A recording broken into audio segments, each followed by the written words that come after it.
सगळेजण आले, खूप आनंद वाटला सगळेजण आले. पहिली गोष्ट मी माझं नाव सांगतो, कारण आपण आता साधारण 21 वर्षांतर भेटतोय सगळेजण. कोणी ओळखत असेल, कोणी ओळखत असेल. आता सरांना पण तेव्हा सर तुम्हाला 100 ओळखत नाही, मी लिहून देतो. नाही ओळखतात सर, ओळखलं, पण त्यांना थोडंसं हा आहे तुला नेमका त्यांचं लक्षात आलं नाही. सर मी नागेश जातो, मी सांगितलं आहे. गेली 2003 समजा आपली झाली झाल्यानंतर 11 गाडी काही जमलं नाही, समजा आर्थिक परिस्थिती नव्हती, तर काय कारणास्तव मग मुंबईला जाऊन 2003 ते 2011-12 पर्यंत मुंबईला होतो. त्यानंतर इथे 2014 आलो मी. त्यानंतर इथे 2 वर्ष पुढे आम्ही स्ट्रगल झाली, पण देवाच्या कृपेने कंपनी चांगली मिळाली. आशीर्वाद ताई बेल्जियमची कंपनी आहे आणि आता ठीकठाक आहे, व्यवसाय आहे. तर सगळ्यांना अभिप्राय देतात, तुम्ही सगळेजण आलात, तुमच्या सगळ्यांचं मनपूर्वक सगळ्यांचं अभिनंदन. आणि सगळ्यांनी परत एकदा आपण टाळ्या वाजवायचं. माझा आवाज तुमच्या क्लिअर पोहोचला असेल, माईकची आवश्यकता असेल नाही असं मला वाटतं. तर इथे मी इथे बहुतेक जणांना ओळखतो, काही जणांची ओळख नाही. आपलं समजा हे सत्र झाल्यानंतर आपण प्रत्येकाने आपलं स्वतःचं इंट्रोडक्शन द्यायचं आहे.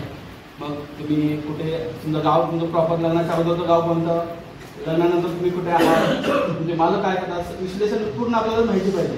कारण हा योग जो आला आहे, आपण 21 वर्षानंतर आपण सगळं करतोय.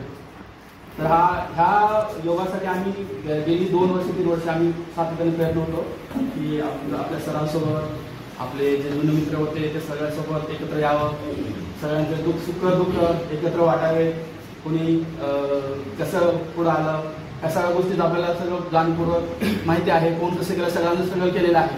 कारण आपण सरांतून शिकलेलं आहे की ज्यावेळेस आपण सुरुवात करतो कुठली, तर अनंत अडचणी असतात सगळ्यांना. पण काही आपल्या गुरुजनांनी आपलं खूप काही सांगितलं, समजवलं. शाळेमध्ये ज्यावेळेस आम्ही जिल्हा परिषदेला आलो, तर आमच्या सांगलीमध्ये असं होतं की शाळेत बोरबोल शाळा म्हणजे खूप कडक. तिथे गेल्यानंतर म्हणजे काय इकडे इकडे बोलायचं नाही, शिस्त असते असं. म्हणजे शाळेमध्ये आम्हाला पहिल्यांदा सांगितलं बोरबोल शाळा म्हणजे खूप.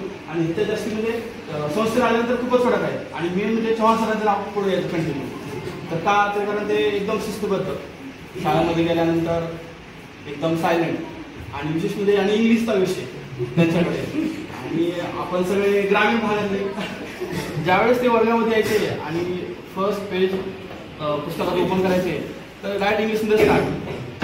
सगळे पोरं बघून म्हणजे अरे काय नेमकं विषय काय, सरांना म्हणजे इंग्लिश किती भारी जमते बोलायला, आपल्याला पण असं यायला पाहिजे, आपण शिकलं पाहिजे.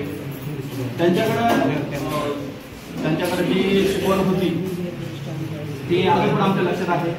त्यांची बोलण्याची पद्धत, त्यांची चालण्याची स्टाईल अजून आमच्या लक्षात. ज्यावेळेस सरांनी एंट्री केली त्यावेळेस आम्ही पण बोललो की या सरांचं काही चेंज झालेलं नाही. चालण्यापासून ते बोलण्यापासून सगळं सेम आहे. सर तुम्हाला आम्ही म्हणजे खूप पहिल्यापासूनच आमचा एक आयडल मानतो इंग्लिशच्या बाबतीमध्ये. कारण तुम्ही इंग्लिश खूप चांगल्या प्रकारे बोलता. आम्ही तुमच्या शिकवणी पहिले समजा तोडकी आम्ही पण थोडंफार बोलण्याचा प्रयत्न करतो आमच्या लाईफमध्ये, आणि जमतात ते. तसं सांगायला गेलं तर काय सर, तुम्ही आम्हाला जीवनाचं गणित हे चांगल्या शाळेमध्ये शिकवलेलं सर. आपली ओळख कशी करायची आणि जीवनामध्ये कसं चालायचं. कारण ज्यावेळेस आपण संसारामध्ये पडतो किंवा आपल्या व्यवहारामध्ये पडतो, तर गणिताशिवाय आपल्याला काही जमत नाही. तर तुम्ही आम्हाला चांगल्या प्रकारे गणित शिकवलं, मार्केटमध्ये कसं वागायचं, त्याचं तुम्ही आम्हाला सगळं व्यवस्थित विश्लेषण केलेलं आहे. तर घाटकडे सर तुम्ही आमच्याकडून चांगली हिंदी. आणि त्यावेळेस मला आठवतं की आपलं हे होतं MCC मध्ये त्यांनी खूप प्रकारे आम्हाला ट्रेनिंग दिली होती. त्यावेळेस तर मला अजून पण आठवत आहे, लेफ्ट राईट, त्यानंतर ते कमांड द्यायची, ते पण अजून काय काही गोष्टी आठवतात आम्हाला. त्याच्यामध्ये सर तुम्हाला म्हणजे आम्ही म्हणजे असं आमच्या 13-14 ग्रुप आहे. म्हणजे गोविंद पण त्यावेळेस होता MCC मध्ये, राम होता, रावसाहेब होता. त्या दिवशी आम्ही फोटो पण नाही त्यावेळेस मी ते अजून आठवण येते की बाबा हे आपण घाटकर सरांनी आम्हाला खूप चांगल्या प्रकारे शिकवलं, करून घेतलं. पण काही कारणास्तव समजा ते आपण कंटिन्यू केले नाही. 8वीला चांगलं होतं, नंतर बंद.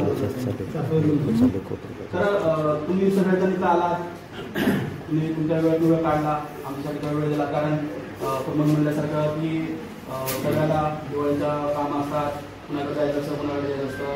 हा योग आम्ही खूप दिवसांनी प्रयत्न करतो की तुम्ही सगळं न्यावं, तुमचे आशीर्वाद परत एकदा घ्यावे. काही आमच्याकडून चुकत असेल, त्या बोलण्यामधून आमच्याकडून काय चुकलं असेल तर तुम्ही आम्हाला क्षमा करावी. आणि असे तुमचे आशीर्वाद आमच्या पाठीमध्ये सुद्धा राहावे.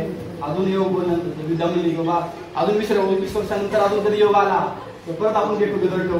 मग त्यावेळेस तुम्ही आहे किंवा नाही त्यावेळेस आपण त्यानंतर बघू. परत तुमचे आशीर्वाद घेऊन राहावे. माझे 2 शब्द हे